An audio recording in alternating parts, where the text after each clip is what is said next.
Hello বন্ধুরা, আসসালামু আলাইকুম। কেমন আছেন সবাই? আলহামদুলিল্লাহ, আমি অনেক ভালো আছি। আজকে আরেকটা ডেইলি ব্লগ নিয়ে আপনাদের মাঝে হাজির হলাম। আমি এখানে কিছু এই শোপিসগুলো ঠিকঠাক করে রাখতেছি। তো আজকে জুমা দিন, সবাইকে জুমা মুবারক। এই ভিডিওটা আমার গতকালকের, আজকে আমি পোস্ট করব আপনাদের মাঝে। তারপর আমার এই সাজানো গোছানো জিনিসটা কেমন লাগতেছে আপনাদের কাছে একটু জানাবেন। এখানে আমার বাজার করা হয়েছে মূলা, একদম ফ্রেশ মূলাগুলা। তো মূলা আমার অনেক ভালো লাগে। এগুলো হচ্ছে বিন্নি চাউল। এই বিন্নি চাউলটা লাল, সাদা একটা আছে, একটা লাল আছে। এটা অবশ্যই ভাত রান্না করলে অনেক মজা হয়। তার মধ্যে মিষ্টি ভাতও রান্না করলে নারকেল দুধ দিয়ে, গুড় দিয়ে, এগুলো মজা হয়। এইগুলো হচ্ছে মূলা শাক। তো মূলা শাক আমি আজকে রান্না করব না, আর মুরগি। তো আজকে আমার রেসিপি হচ্ছে আলু আর মূলা দিয়ে মুরগির মাংস আর সরিষার তেল। আর এটা হচ্ছে আমার ছেলের কলেজে পার্টি ছিল, ওদের পিঠা উৎসব। ওখানে পিঠা উৎসবে ওদের খাবারও আয়োজন করা হয়েছে। তো পিঠা খেয়ে আসছে আর বিরিয়ানিটা দিয়ে দিছে। এখানে আমি বাটাবাটি করে রাখছি আদা রসুন পেঁয়াজ পেস্ট রান্না করার জন্য। এই তো আমি মূলা, ছোটো মূলা এগুলো দেখতেছেন, এগুলো মূলা শেক থেকে নিছি। আর বড় মূলা এগুলো এরকমভাবে কাটছি, আলু কেটে রাখছি। এগুলা দিয়ে আমি মুরগির মাংস রান্না করব। মুরগিগুলো কেটে রাখলাম। তো এখন আমার সব কিছু ধোয়া দা করে রান্নার পালা। এই তো আমি রান্নাতে চলে আসলাম। এইখানে আমি সব উপকরণ দিয়ে দিছি, আদা রসুন, আপনার হলুদ মরিচ ধনিয়ার গুঁড়া জিরার গুঁড়া, যা যা। জিরার গুঁড়া অবশ্যই এখন দেবো না, রান্নার আগে নামানোর আগে দেব ঢালাটা।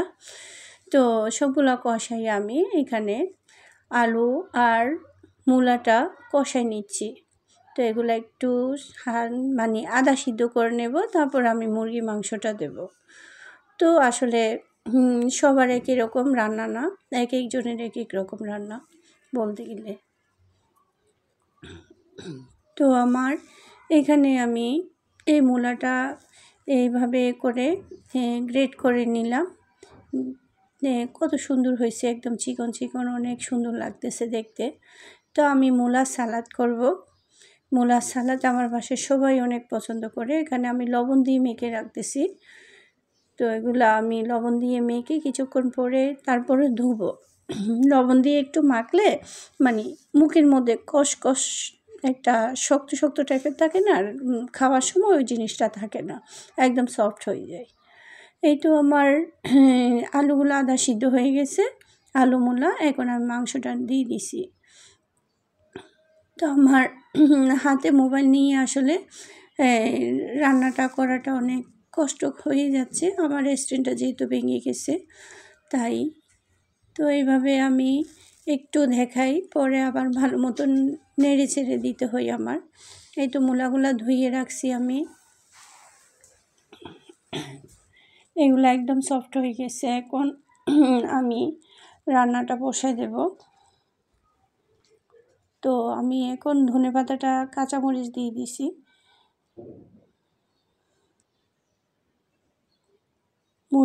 মুরগি প্রায় সিদ্ধ হয়ে আসছে, এই জন্য জল দিয়ে এখন আমি ধনেপাতা কাঁচামরিচটা দিয়ে দিচ্ছি। তো এই মুরগি রান্না করতেছি আমি, আমার 2 দিন চলে যাবে অবশ্যই। কারণ বড় পাতিলে করে রান্না করলে একটা মুরগি আমার 2 দিন চলে যায়। এভাবে ঝোল করে রান্না করলে আমার বাসা অনেক পছন্দ করে। এই তো মূলার সালাডটা আমি করে নিচ্ছি এখন।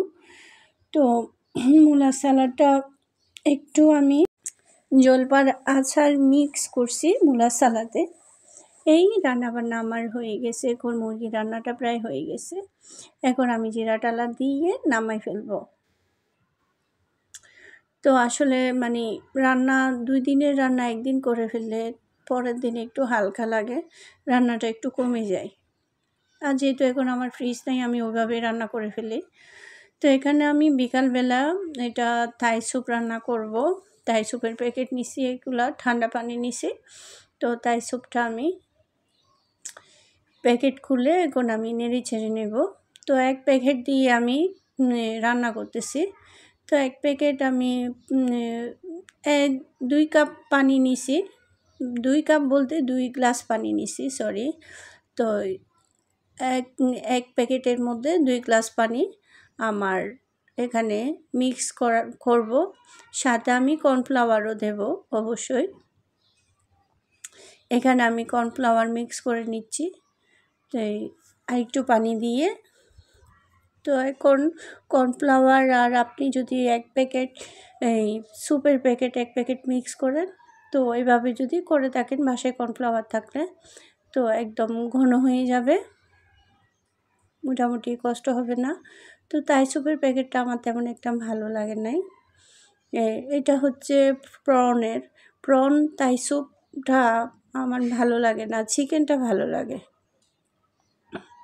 যাই হোক, বাসায় সবাই মজা হয়েছে বলছে, আমার কাছে কম ভালো লাগছে।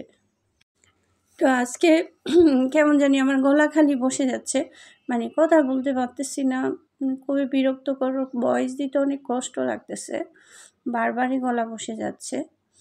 তো এখানে থাই স্যুপটা প্রায় হয়ে গেছে। এখন আমি একটু একটু করে ডিম মিক্স করতেছি। ওই যে বললাম, এক হাতে ক্যামেরা, অন্য হাতে কাজ করতে হচ্ছে কষ্ট করে, তো এই জন্য একটু সমস্যা হয়ে গেছে। তো এখানে আমি লাস্টে দিয়ে টমেটো সস মিক্স করছি, ওইটা অবশ্যই অফ ক্যামেরা দিয়ে মিক্স করছি, দেখানো হয় নাই। তো এতক্ষণ আমার সাথে যারা আছেন সবাই একটা লাইক দিয়ে দেন, আর আমার ভিডিওটা অবশ্যই আপনাদের কাছে ভালো লাগতে পারে। আমি এখানে যা যা দেখালাম আমার ডেইলি লাইফস্টাইল ব্লগে, তো আপনারা একটা সুন্দর একটা কমেন্ট করে যাবেন, আর যারা সাবস্ক্রাইব করেন নাই অবশ্যই সাবস্ক্রাইব করে দিবেন, আর পেজে যারা দেখবেন তারা অবশ্যই ফলো দিয়ে দিবেন। তো আজকের মতো এতটুকুই, সবাই ভালো থাকবেন। ওকে, আল্লাহ হাফেজ।